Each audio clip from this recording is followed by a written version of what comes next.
So, a quick look at the numbers. China's currently roughly half the size of the US market in terms of retail sales, 2.3 trillion US dollars.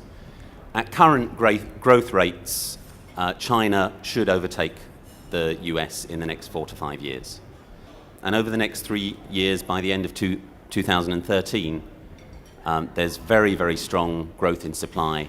Several cities, Chengdu, Hangzhou, Tianjin, doubling in terms of shopping center space per capita. So very strong growth in quantity of retail space, but what about the quality? We've got increasing confidence in what the major developers in China are producing, but one of the problems in the market these days is there are a lot of developers developing retail space for the first time, and particularly in terms of asset management. They don't really know what they need to be doing. What have your challenges been over that So our greatest period? challenge has been to find good developers that understand our brand. If they don't understand our brand at the beginning, that we can work with them to help them understand our brand. The other challenge you've got in China is that there your malls are vertical. Yeah. You don't have the Westfield style, or from where I'm from in Australia, the AMP style malls that are typically over 2 levels and take up 100 acres. In China, I mean, we're developing a mall at the moment where the land area is 9,000 square metres, and we're building 60,000 square metres on it. So to do that, the only thing you can do is go up. Yeah. So that's also becomes very important in working with your tenants. I think generally brands are still pretty arrogant going into China.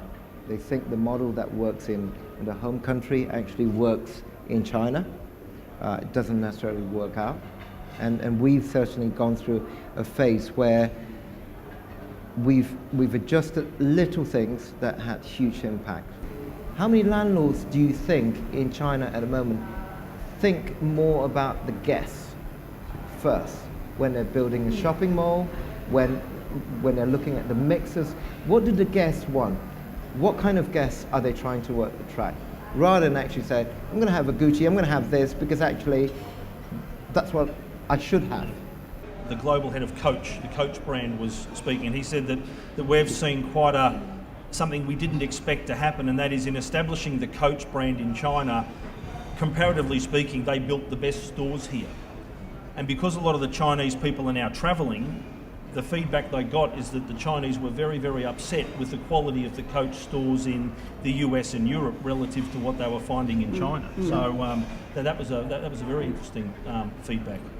And they look at shopping malls every day, and they look at current and new.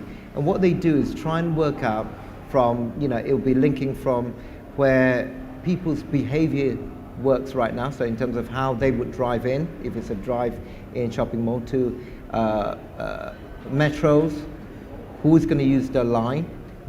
So for Shanghai, when we looked at one development in the northwest of Shanghai right now, we're trying to see how that pet flow looks like. Where's the main walkway coming in? And it's sometimes not what the developers think it is, interestingly enough. And what the developer sometimes thinks is a great place, we don't think it's, it is.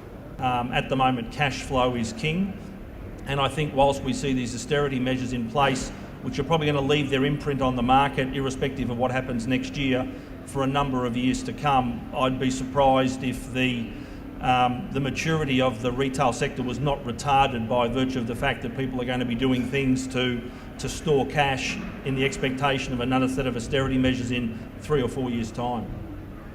What we have seen with your demographics, and what we've seen with our guests over the last 2 or 3 years is that emotions are now becoming more and more important in China, right? It's not just about purely brand, it's not. It's about emotional attachment to a brand.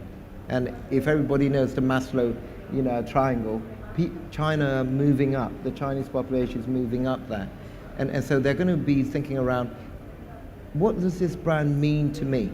Do I trust the brand? What does it do to me? How do I connect with this brand? All that questions, especially with social media coming through and faster than Europe, that's going to be the next thing. That's going to be the next way of leading retailers and brands and the education of it. That's what we've got to do as brand owners. We can see now a few little noises in the market. For example, a Chinese retailer called Bossedeng. They make down jackets originally, but now they're into general fashion. Have just opened on Oxford Street in London. Li Ning has set up a headquarters in Portland, Oregon, where Adidas and Nike are. They're looking at the US market. Meters Bonway is considering expansion overseas. So I think the real challenge for them is China's so big and full of opportunity that they haven't done that yet. So why should they be thinking overseas yet?